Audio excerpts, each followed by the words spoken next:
اشرف سیالوی کی کتاب ہے. اس میں جناب وہ مولانا شاہ اسماعیل شہید رحمۃ اللہ علیہ کو مخاطب کر کے اور کہہ رہے ہیں کہ جناب آپ انہوں نے جو ہے وہ نماز میں نبی پاک صلی اللہ علیہ وسلم کے خیال کے بارے میں یہ لکھا ہے یہ لکھا ہے. وہ آگے کہتے ہیں کہ ان کو ایسا نہیں کرنا چاہیے تھا بلکہ ان کو یوں کہہ دینا چاہیے تھا. کیسے؟ ظاہر ہے کہ یوں تب کہہ دینا چاہیے تھا نا کہ جب یہ عقیدہ بریلویوں کا ہوگا. تو کہتے ہیں ان کو کیسے کہنا چاہیے تھا؟ کہتے ہیں وہ تصور سے منع کر دیا جاتا کہ حضور کا خیال ہی نہ آنے دیا جائے اور نماز کے اندر سرکار کی طرف توجہ نہ کی جائے کیونکہ اس میں تعظیم مصطفیٰ پیدا ہوگی، اللہ کی توحید میں خلل آئے گا. اتنا ہی کہہ دینا کافی تھا. مسئلہ سمجھانے کے لیے یہ الفاظ موجود تھے. یا یوں کہہ دیا جاتا کہ اگرچہ سرکار کا خیال ہی کیوں نہ ہو اس طرف متوجہ نہیں ہونا چاہیے، ادھر سے توجہ ہٹا لینی چاہیے تاکہ ایسی تعظیم لازم نہ آئے جو توحید کے منافی ہو. حضرت فرما رہے ہیں یہ بریلوی مسلک کے اشرف سیالوی یہ سرے سے خیال کے آنے کی نفی کر رہے ہیں کہ نماز میں نبی کا خیال ہی نہیں آنے دینا چاہیے کیونکہ اس سے توحید میں فرق آتا ہے. تعظیم مصطفیٰ آئے گی تو توحید میں فرق آئے گا. یہ بات آپ کے بریلوی مسلک کے لکھ رہے ہیں. تو خیال آنے یا نہ آنے کی بات میں الحمدللہ علماء دیوبند کا مسلک تو یہ ہوا کہ ہم خیال کے آنے کو اچھا سمجھ رہے ہیں. یعنی کن کو خیال آنا چاہیے؟ وہ فاخرہ خلاتوں والوں کو، اللہ کے ولیوں کو، ہر آدمی کو نہیں. لیکن آپ کے بریلوی جو ہے وہ خیال آنے کو ہی سرے سے توحید کے منافی سمجھ رہے ہیں. تو یہ تو نظریہ آپ کا ہوا، ہمارا نہیں ہوا. ایک بات. دوسری بات، اس عبارت میں کیا برائی ہے؟ تو کہا جی توجہ نبی پاک صلی اللہ علیہ وسلم کی طرف تو ہوگی. جیسے کہ بعض بریلوی اس پر پیش کرتے ہیں کہ جناب دیکھو نماز میں آپ جو ہے درود پڑھیں گے تو توجہ ہوگی، جب آپ یہ کریں گے تو توجہ ہوگی، یہ کریں گے تو توجہ ہوگی. صحابہ اکرام نماز پڑھا کرتے تھے تو آپ صلی اللہ علیہ وسلم آگے ایک مرتبہ آپ نے جو ہے نا بیماری کی حالت میں آپ جو ہے علیل تھے تو آپ نے روزہ رسول کا پردہ ہٹا کے دیکھا تو صحابہ اکرام فرما رہے تھے کہ ہمیں ڈر تھا کہ نماز نہ ٹوٹ جائے. تو اس طرح کے الفاظ لا کر کہتے دیکھو جی صحابہ اکرام کو نبی کا خیال آتا تھا. یہ دیکھو جی حالانکہ بات خیال کی نہیں ہو رہی. میں نے پہلے آپ کو بتا دیا ہے کہ شاہ اسماعیل شہید رحمۃ اللہ علیہ کی عبارت میں لفظ ہے صرف ہمت ہے کہ نماز میں صرف ہمت کے ساتھ خیال کا آنا، اور وہ بھی آنا نہیں ہے. صرف ہمت چونکہ جس معنی میں ہے اس معنی کے ساتھ کہ صرف ہمت کا معنی اس میں آنا نہیں ہوگا، پھر اس میں ہوگا صرف ہمت کے ساتھ خیال کو لانا، بتکلف لانا. اور انشاءاللہ میں آگے اس مسئلے کو بتاؤں گا. لیکن یہ جو کہا جاتا ہے صحابہ اکرام کو خیال آتا تھا، توجہ صحابہ اکرام کی ہوتی تھی یا فلاں کی ہوتی تھی، پہلی بات تو یہ یاد رکھیں میں نے آپ کو بتایا کہ توجہ کس معنی میں یہاں توجہ مراد ہے اس معنی کو سمجھیں. پہلے وہ معنی جب آپ کو سمجھ میں آئے گا تو سارا مسئلہ سمجھ میں آ جائے گا. کیا نماز میں نبی پاک صلی اللہ علیہ وسلم کی طرف توجہ کو لے جانے کی اجازت ہے؟ اللہ کے سوا کسی اور کی طرف توجہ کے لے جانے کی اجازت ہے یا توجہ کو لے جانے کی اجازت نہیں؟ تو اس کے لیے میں ضروری سمجھتا ہوں کہ آپ حضرات کے سامنے خود احمد رضا خان اور ان کے خاندان کی عبارتیں پیش کر دوں کہ وہ کیا کہتے ہیں اس حوالے سے کہ کیا توجہ کو لے جانے کی اجازت ہے. احمد رضا خان کی فتاوی رضویہ میرے پاس ہے. اس فتاوی رضویہ کی جلد 5 صفحہ نمبر 351 اس میں انہوں نے شرح مشکات ملا علی قاری رحمۃ اللہ علیہ کی مرکات المفاتیح سے ایک عبارت نقل کی ہے اور اس میں انہوں نے ترجمہ کیا لکھا ہے. عربی کے لفظ میں بتاؤں گا کہ کس لفظ کا کیا ترجمہ ہے، پھر آپ دیکھتے جانا. کہ کانت الیہود والنصارى یسجدون بقبور انبیائہم ویجعلونہا قبلۃ ویتوجہون فی الصلاة نحوہا. بات سمجھ میں آ رہی ہے آپ کو کہ ویتوجہون فی الصلاة نحوہا. یہود و نصارہ، ترجمہ سنیں احمد رضا کا، یہود و نصارہ اپنے انبیاء کی قبروں کو سجدہ کرتے تھے، انہیں اپنا قبلہ بناتے تھے اور نماز میں انہی کی طرف منہ کرتے تھے. یعنی یہ توجہ کا ترجمہ کر رہے ہیں. یہ عمل یہود و نصارہ کا ہے کہ وہ نماز میں انبیاء کی طرف توجہ کرتے تھے. یہ احمد رضا خان نقل کر رہا ہے، یہ میں نہیں کہہ رہا ہوں، یہ عبارت احمد رضا خان کی ہے. اسی طریقے سے احمد رضا خان نے جو دوسری عبارت نقل کی ہے وہ علامہ طورپشتی کی عبارت نقل کی ہے اور اس میں بھی انہوں نے یہی نقل کیا ہے کہ یہود و نصارہ کیا کرتے تھے اور اس پر آگے چل کر وہ کہتے ہیں وَالتَّوَجُّ إِلَىٰ قُبُورِهِمْ فِي حَالَةِ الصَّلَاةِ کہ وہ نماز میں ان کی طرف توجہ کرتے تھے، منہ کرتے تھے. اور یہ دونوں طریقے ناپسندیدہ ہیں. احمد رضا کہتا ہے کہ یہود و نصارہ نماز میں انبیاء کی طرف توجہ کرتے تھے، ان کی طرف منہ کرتے تھے اور یہ ناپسندیدہ ہے. یہ جو توجہ کا لفظ ہے نا، آپ اس کو خیال مانا کریں، توجہ کریں، یہ احمد رضا خان اس عبارت کو نقل کر رہا ہے اور باقاعدہ بتا رہا ہے کہ یہ یہود و نصارہ کا طریقہ ہے کہ کیونکہ نماز اللہ کے لیے عبادت کی جا رہی ہے، اس میں غیر اللہ کی طرف توجہ یا نبی پاک صلی اللہ علیہ وسلم کی طرف توجہ کرنے کو احمد رضا خان منع کر رہا ہے. اور یہ میرے پاس احمد رضا خان کے والد کی کتاب ہے جواہر البیان.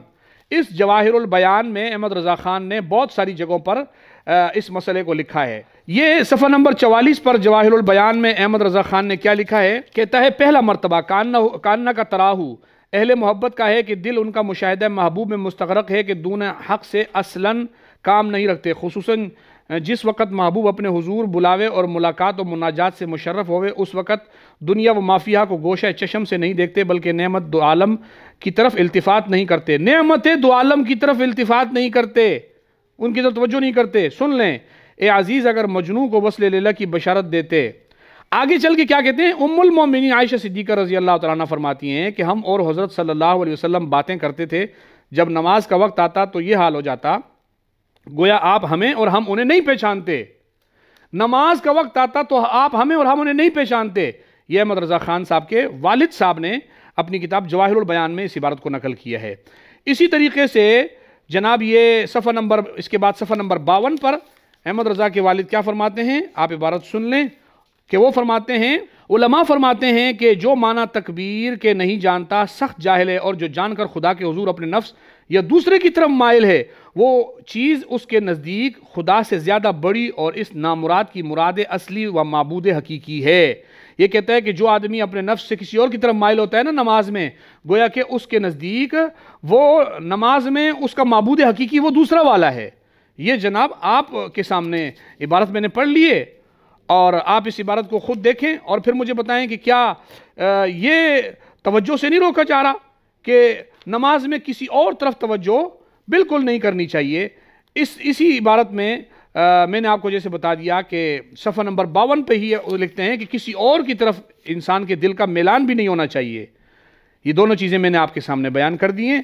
یہ جواہر البیان کا حوالہ تھا۔ اس کے بعد میرے پاس کتاب ہے انوار جمال مصطفیٰ۔ یہ انوار جمال مصطفیٰ میں یہ بھی احمد رضا کے والد نقی علی خان کی کتاب ہے۔ یہ صفحہ نمبر 356 پہ کیا لکھتے ہیں؟ معنی اللہ اکبر کے یہ ہیں کہ خدا تعالیٰ بہت بڑا ہے، اگر ان معنی کو نہیں جانتا جاہل ہے، اور جو جانتا ہے اس کا دل خدا کے حضور میں دوسرے کی یا اپنے بڑائی اور بزرگی کی طرف مائل ہے، وہ چیز اس کے نزدیک خدا سے بزرگ و برتر ہے۔ در حقیقت معبود اس نامراد کا وہی ہے جس کی طرف متوجہ ہے۔ یہ کہتے ہیں نماز میں انسان جس کی طرف متوجہ ہے اس کا وہی معبود ہے، یعنی وہ بتاتے ہیں کسی اور کی طرف توجہ کی تو وہ اس کا معبود ہوگا، یعنی یہ کہہ رہا ہے کہ اگر نبی پاک صلی اللہ علیہ وسلم کی طرف متوجہ ہوا تو یہ ان کا معبود ہو جائے گا۔ اب آپ تو یہ بات بریلویوں سے پوچھیں کہ اگر کوئی آدمی نماز میں نبی کی طرف متوجہ ہو تو نبی پاک صلی اللہ علیہ وسلم ان کے معبود ہو گئے، اب اللہ کے سوا جب وہ کسی اور کو معبود سمجھے گا تو اس پر شرعی حکم کیا لگے گا؟ یہ بات تو بریلوی بتائیں گے۔ بریلویوں کے بقول بھی شاید کہ کوئی انصاف پسند بریلوی یہ کہہ دے کہ اگر نماز میں کوئی شخص غیر اللہ کی طرف متوجہ ہوگا اللہ کے سوا کسی اور کی طرف، وہ اس کا معبود ہو جائے گا۔ لہٰذا پتہ چلا جو نبی پاک صلی اللہ علیہ وسلم کی طرف متوجہ ہوا نبی اس کے معبود ہوئے، جب نبی پاک صلی اللہ علیہ وسلم ان کے معبود ہو گئے اللہ کے سوا وہ کسی اور کو معبود مان کر شرک کے دائرے میں داخل ہو گیا۔ یہ بات میں نہیں کہہ رہا، یہ آپ کے مولوی نقی علی خان کہہ رہے ہیں، اور میں اس کو اس تناظر میں انشاءاللہ آگے چل کے آپ کو بتاتا ہوں کہ یہ کیا کہنا چاہ رہے تھے۔ اب دوسری بات کہ نماز میں نبی کی طرف توجہ نہیں ہونی چاہیے، تو یہ بات بھی آپ کے بریلوی عالم کہہ رہے ہیں کہ اللہ کے سوا کسی اور کی طرف توجہ نہیں ہونی چاہیے۔ دو باتیں ہو گئی۔ تیسری بات کہ شاہ صاحب نے کس چیز سے منع کیا ہے، شاہ صاحب کی عبارت کیا ہے، اس کی تفہیم کیا ہے، وہ سمجھ کیسے آئے گی، شاہ صاحب کی عبارت کا مطلب اور مفہوم کیا ہے، اس بات کو سمجھنے کے لیے آپ کو شاہ اسماعیل شہید رحمۃ اللہ علیہ کی عبارت دیکھ کر اس کو سمجھنا پڑے گا۔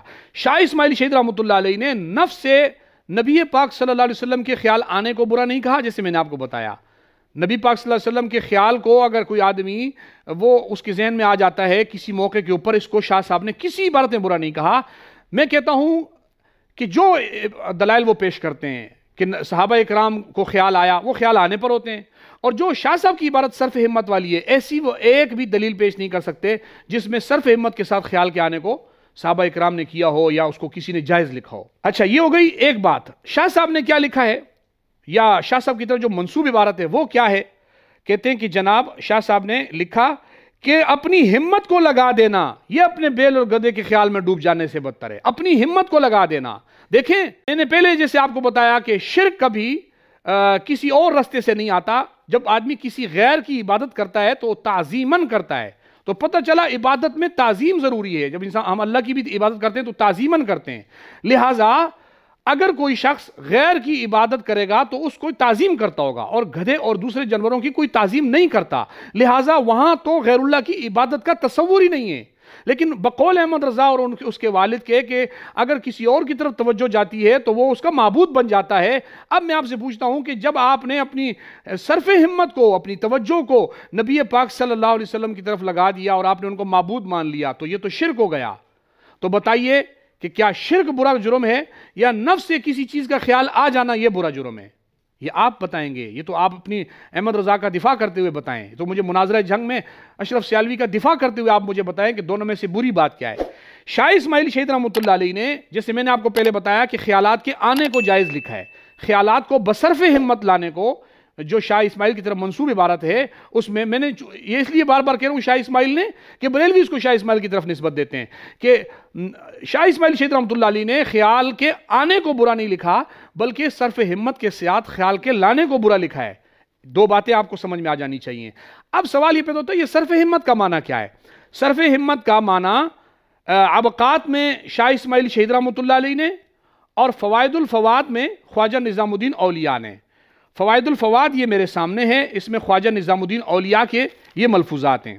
صفحہ نمبر 207 پر خواجہ نظام الدین اولیاء کے ملفوظات جو پنجاب اوقاف پنجاب سے چھپے ہیں، محکمہ اوقاف سے، اس میں حاشیے میں ہمت کی تشریح و تعریف لکھتے ہوئے لکھتے ہیں کہ اسے ارادہ کہتے ہیں جب اس میں مزید پختگی پیدا کر لی جاتی ہے تو اسے ہمت کہتے ہیں۔ اپنے لیے کسی اور کے لیے اپنی قوتوں اور جمیع قوائے روحانیہ کے ساتھ حق تعالیٰ کی جانب متوجہ ہونا بھی ہمت ہے۔ اللہ کی طرف متوجہ ہو جانے کا نام ہمت ہے۔ یعنی مطلب یہ ہوا کہ جب اللہ کی جانب جو توجہ کی جاتی ہے اسے ہمت کہا جا رہا ہے، تو یہ ہمت جو ایک معبود کی طرف کی جاتی ہے، جب آپ وہ والی ہمت کسی اور کی طرف کریں گے تو مولوی نقی علی خان احمد رضا کے والد کے بقول آپ اس کو معبود مان رہے ہیں۔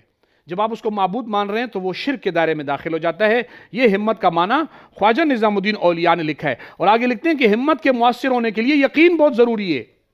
اسی طریقے سے یہ میرے پاس ابقات ہے کتاب شاہ اسماعیل شہید رحمۃ اللہ علیہ کے ملفوظات۔ شاہ اسماعیل شہید رحمۃ اللہ علیہ نے یہاں ہمت کا عنوان باندھا ہے، اور ہمت کا عنوان باندھ کر وہاں لکھتے ہیں کہ کسی امر کے ضرر رساں امر کے ازالے پر اپنی قوت واہمہ کی جانب کی توجہ کو مرتکز کریں، یا کسی کے دل میں اپنی محبت ڈالنا چاہیں تو وہ جیسا وہ چاہتے ہیں وہی واقع ہو جاتا ہے، تو اس اصطلاح کا نام ہمت ہے۔ اس میں بھی حضرت نے یہی لکھا کہ ہمت ایک خاص معنی ہے اپنی قوت واہمہ کی توجہ کو مرکوز کریں۔ ایک آدمی اپنی مضبوط قوت کے ساتھ کسی کی جانب جو ہے وہ اپنی توجہ کو مرکوز کرتا ہے۔ اور میں نے بتایا اس عبارت کو سمجھنے کے لیے آپ کو مولوی نقی علی خان کی اس عبارت کو دیکھنا پڑے گا۔ جب وہ عبارت کا دفاع آپ کر لیں گے تو اس عبارت کا دفاع خود بخود ہو جائے گا۔ بریلوی جس دن مولوی نقی علی خان اور احمد رضا کی عبارتوں کا دفاع اس موضوع پہ کر لیں گے، شاہ اسماعیل کی عبارتوں کا دفاع خود بخود ان کی زبان سے ادا ہو جائے گا، لیکن نہ وہ ان عبارتوں کا دفاع کرتے ہیں، صرف اور صرف اعتراض کرتے پھرتے ہیں۔ اسی طریقے سے یہ صراط مستقیم جو ہے شاہ اسماعیل شہید رحمۃ اللہ علیہ کی طرف منسوب جو نقل کیے گئے ملفوظات ہیں، یہ جناب اس کے اندر صفحہ نمبر 18 پہ شاہ اسماعیل شہید رحمۃ اللہ علیہ کیا لکھتے ہیں آپ اس کو بھی دیکھ لیں۔ حضرت نے وہاں لکھا اس کی طلب میں کمر ہمت چست باندھ کر جو ہیلا اپنی فقر کے کیسہ میں رکھتا تھا، یہ عبارت یہاں کمر ہمت کا لفظ استعمال کیے، اور آگے لکھتے ہیں اسی تناظر میں آگے چل کر لکھتے ہیں کہ حتیٰ کہ اپنے نفس سے بھی غافل اور بے خبر ہو جانا، اسی طرح دوسری حب عقلی کا ثمرہ فنائے ہمت ہے، یعنی جو بات کہتا ہے جو کچھ سنتا ہے اسی کی طرف سے سنتا ہے، اور جس نظر و فکر کا نتیجہ محبوب کے حاصل کرنے اور اس کے راستے میں چلنے کے سوا کچھ اور ہو۔ یہاں تک حضرت فرما رہے ہیں کہ اپنے نفس کو کسی چیز کی طرف ایسا متوجہ کر دینا کہ باقی چیزوں سے غافل اور بے خبر ہو جانا، اور جو بات کہو یہی اسی کی بات ہے، اسی کی سن رہا ہو، اس کے سوا کسی اور کی نہ سن رہا ہو، کسی اور کی طرف توجہ نہ ہو، یہ ہمت اس کو کہا جاتا ہے۔ تو ایک آدمی جب نماز میں اللہ تعالیٰ کا خیال ہی ذہن سے نکال دے، کیونکہ ہمت کا معنی تو شاہ صاحب کی اس عبارت کو دیکھ کر یہی پتہ چل رہا ہے کہ حضرت کے نزدیک ہمت کا معنی یہ ہوا کہ گویا اللہ کا خیال ذہن سے نکل گیا اور ایک ہی طرف متوجہ ہو گیا ہے کہ اسی کی سن رہا ہے، اسی سے کہہ رہا ہے، باقی سب سے غافل اور بے خبر ہے۔ ایک آدمی اللہ سے غافل بے خبر ہو کر اللہ کی سنے بھی نہیں، اللہ سے کہے بھی نہیں، نبی پاک صلی اللہ علیہ وسلم کی طرف اس قسم کی ہمت کو باندھ لے، تو بتاؤ یہ آپ کی شریعت کی روح میں یہ جائز ہوگا؟ یہ آپ ہی ہمیں بتا دیں۔ شاہ اسماعیل شہید رحمۃ اللہ علیہ نے اس مسئلے کو بھی حل کر دیا۔ گویا شاہ اسماعیل شہید رحمۃ اللہ علیہ کی عبارت میں یہ ساری باتیں جو میں نے آپ کو بتائی، ان کے تناظر میں شاہ اسماعیل شہید رحمۃ اللہ علیہ کی عبارت بالکل بے غبار ہے۔ حضرت قطعاً نبی پاک صلی اللہ علیہ وسلم کے خیالات کے آنے کو برا نہیں کہہ رہے، بلکہ صرف ہمت کے ساتھ ان خیالات کے لانے کو، جس میں صرف ہمت ہو، ان کو برا کہا جا رہا ہے، اور یہ میں نے آپ کو بتا دیا۔ اچھا، اب آئیے کہ بریلویوں نے، احمد رضا خان نے اس عبارت کو کس طرح نقل کیا ہے، کیونکہ میں نے جیسے پہلے بتایا تھا کہ یہ خیانتیں، تو انشاءاللہ میں آپ کو بتاتا جاؤں گا کہ احمد رضا وہاں کیا خیانت کرتا ہے۔ احمد رضا نے یہاں پر یہ خیانت کی کہ شاہ اسماعیل شیخ رحمۃ اللہ علیہ کی اس عبارت کو فارسی میں نقل کیا، اور وہاں پر دو عبارتیں تھیں شاہ اسماعیل کی۔ ایک عبارت کیا تھی پہلے کہ از وسوسہ زنا خیال مجامعت زوجہ خود بہتر است۔ حضرت ایک مثال دے کر فرما رہے ہیں کہ علماء نے لکھا ہے کہ کسی آدمی کو اگر بدکاری کا خیال آ رہا ہو تو اس کو چاہیے کہ وہ اپنی بیوی سے مجامعت کا خیال کر لے، کیونکہ یہ خیال بہتر ہے اس خیال سے جو برائی والا خیال ہے، تو یہ اچھا خیال ہے۔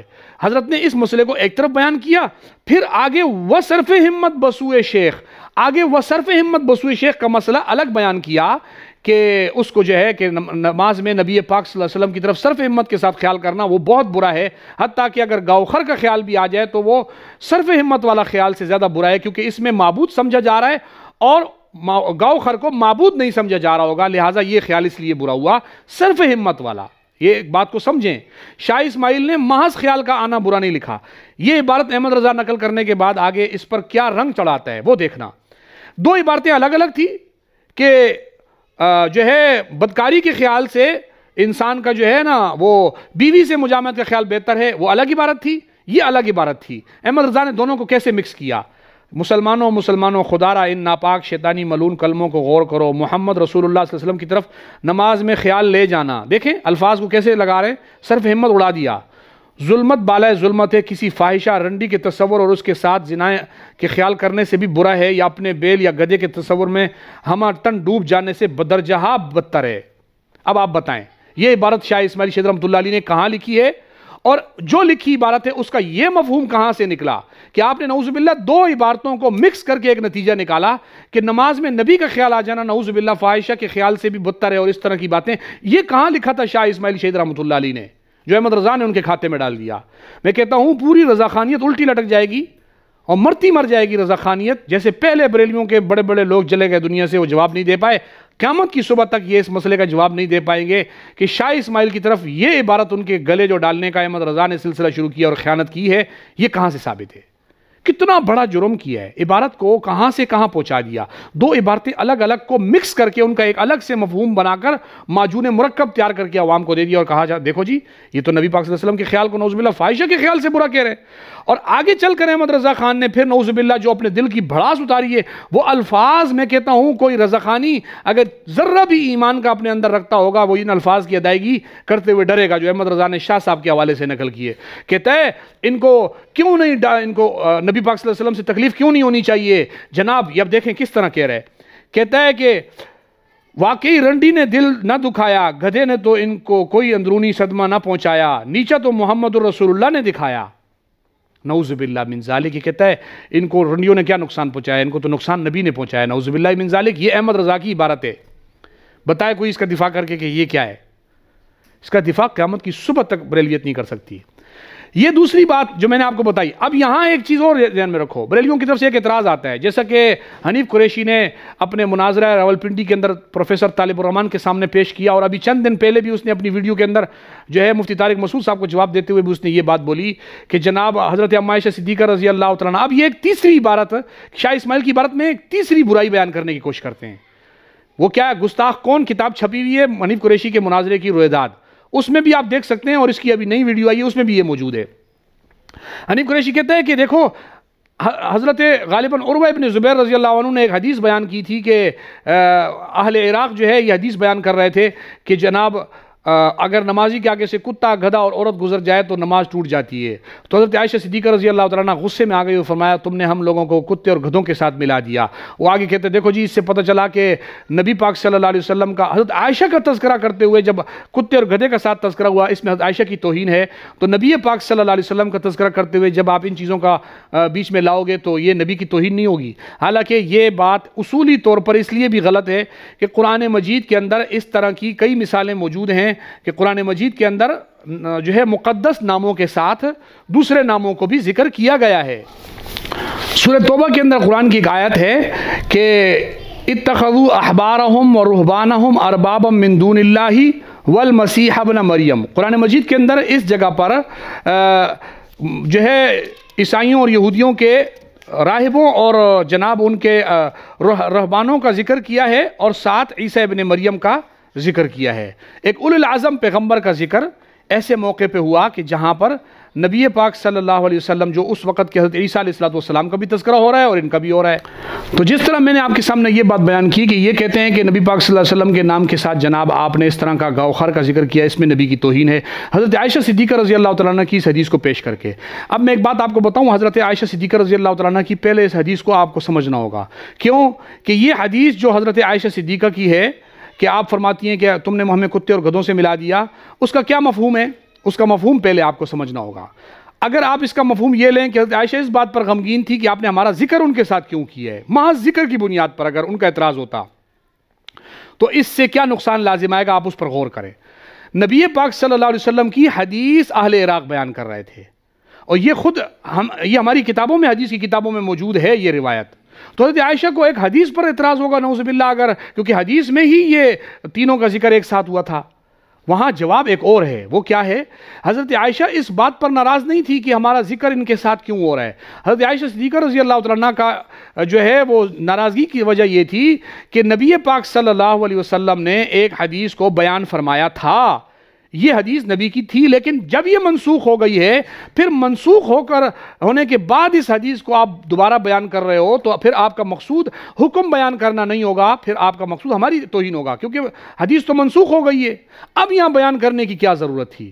کیونکہ اگر آپ صرف یہ سوچیں کہ حضرت عائشہ ان الفاظ پر ناراض تھی، تو پھر نعوذ باللہ یہ الفاظ تو نبی پاک صلی اللہ علیہ وسلم کے تھے، پھر تو آپ کا الزام حضرت عائشہ صدیقہ رضی اللہ تعالیٰ عنہ پہ آ جائے گا۔ یہ حنیف قریشی اور رضا خانیوں کی ایک بہت غلط سوچ ہے کہ اس طرح کہا جاتا ہے۔ اگر بالفرض یہی بات ہے تو میں نے آپ کو بتایا تھا کہ میرے پاس ایسے بہت سارے حوالہ جات ہیں جن حوالہ جات میں خود بریلویوں نے نبی پاک صلی اللہ علیہ وسلم کو مختلف قسموں کی چیزوں سے تشبیہ دی۔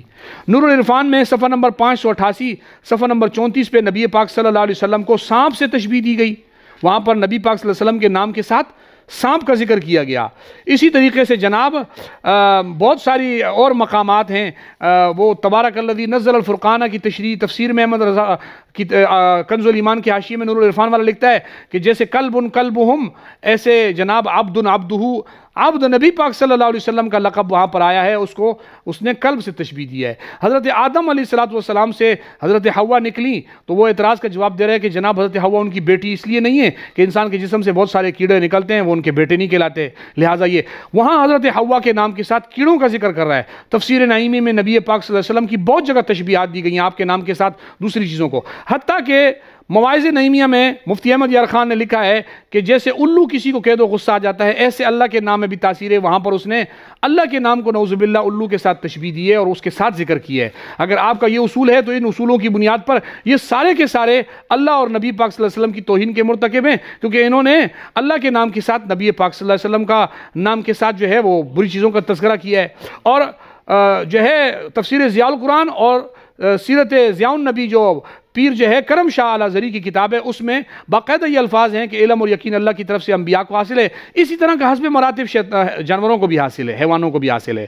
وہاں پہ اس نے نبی پاک صلی اللہ علیہ وسلم کے نام کے ساتھ حیوانوں کا تذکرہ کیا، تو اگر یہ گناہ جرم ہے پھر یہ سارے مجرم ہیں۔ اور یہ احمد رضا کی الکوکبۃ الشعبیہ میرے پاس ہے، اس احمد رضا کی الکوکبۃ الشعبیہ صفحہ نمبر 27 پہ جہاں اس نے اس عبارت پر احتجاج کیا، احمد رضا نے غلط طریقے سے مفہوم بیان کیا ہے، وہاں نیچے چل کے وہ کیا لکھتا ہے؟ وہ کہتا ہے کہ نعوذ باللہ، وہ آگے عبارت واقعی رنڈی نے تو دل نہ دکھایا، گدھے نے تو کوئی اندرونی صدمہ نہ پہنچایا، نیچا تو محمد رسول اللہ صلی اللہ علیہ وسلم نے دکھایا۔ یہ نبی پاک صلی اللہ علیہ وسلم کا تذکرہ کن چیزوں کے ساتھ کر رہا ہے؟ گدھے کے ساتھ اور نعوذ باللہ فاحشہ کے ساتھ۔